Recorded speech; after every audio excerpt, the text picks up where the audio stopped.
Hello, hello. Welcome back to Let's Talk Ray Bradbury. Here on Let's Talk Ray Bradbury, going back to 2018, I've been attempting to read and review each of the roughly 600 short stories written by the late, great Ray Bradbury. In this current phase of the show, we are working through the collection One More from the Road from 2002, and today's story, our 263rd story overall, is called Quid Pro Quo. The way that these reviews work, if you are new to the channel, is that I do a brief synopsis of what happens in the story, and then I sort of wrap it up with just a very brief analysis of what I take away from the story. Is it good? Is it worth your time to read? Yada, yada, yada.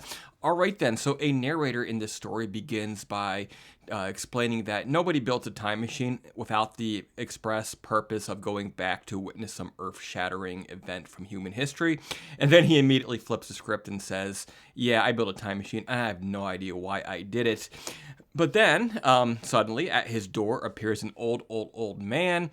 The man identifies himself as Simon Cross.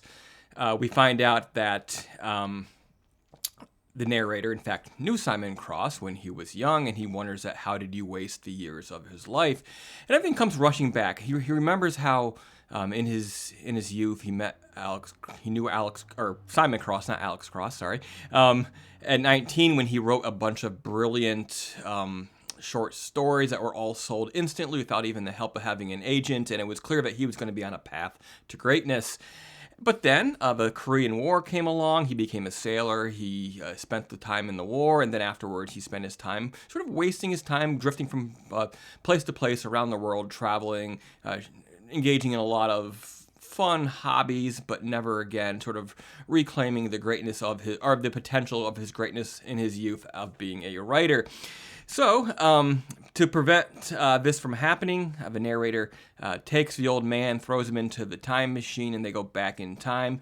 There they meet the 19-year-old Simon Cross. When Simon Cross the young finds out who the old man is, he immediately kills him. And then the narrator says, I'm going to take him back to my time, put him in an unmarked grave, and now it's up to you to not waste your life. If you missed it, the implication of the story is, of course, that the man who built the time machine is, in fact, the middle-aged version, I guess, of Simon Cross. It's not really explicitly explained in the story, but that is the implication. There's one moment, perhaps, where it may explicitly say that, where it says, suddenly all these events came rushing back to him. And it's sort of like, like when it's like your soul's been reconnected and suddenly like you remember a past that maybe you didn't live. The story overall is a little bit rushed. It's a little bit unearned at times. And for that reason, it sometimes feels a little bit underwhelming, but at the same time, it's done at a fast pace. It's very frenetic. It's very sort of clicking things off by the numbers, but that actually helps, I think. It prevents you from spending too much time dwelling on the fact that it's a little bit ridiculous, even for a science fiction story. But it's not actually so much a science fiction story, I think, as it is a way for Bradbury to convey a sense of regret for this character, for the feeling of a wasted life. Bradbury often wrote about himself, inserted himself into stories. We, of course, know that he wrote hundreds of stories and dozens of novels, and he was quite well heralded. But even in that position, I think that it's safe to say that he probably had some regrets later in life, wishing, how could I have done more? And this is a man who wrote constantly, pretty much every day of his life. And basically, from like his teenage years to death, there was only like a single week or a month where he didn't write, and that was when his wife died, before he then sort of recovered enough to sort of dive back into his work for the final years of his life. So very typically, it's safe to assume that there is some Bradbury in this story, but I think it's relatable to everyone and not just writers. Me, myself, at 19, like the character in this story, I was an aspiring writer. I was at college. I got my degree in English with a concentration in creative writing, and here I am almost 25 years later.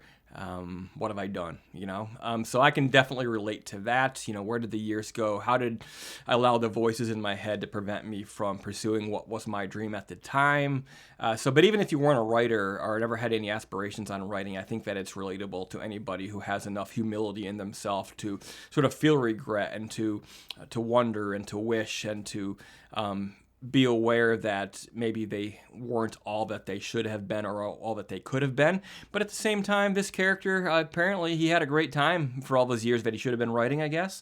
So how do you balance that? Had the story gone a different way, would he be sort of more grateful for the time that he spent doing all these things, seeing the world, as opposed to, spending it with his nose buried in a notebook or behind a typewriter? So it's a little bit of give and take, a little bit of, weighing the, putting it on a scale and deciding what's worth it, what isn't worth it. And the title Quid Pro Quo, he does mention it in the story at one point, and basically says that life is basically a deal you make with God, and then you sort of choose how to best live it, I guess was the phrase. Perhaps I don't quite remember. I should have written it down. But yeah, that was Quid Pro Quo from One More for the Road, the 263rd story that we've reviewed here. It's not one of the better stories that I've read by Bradbury in the last year or so.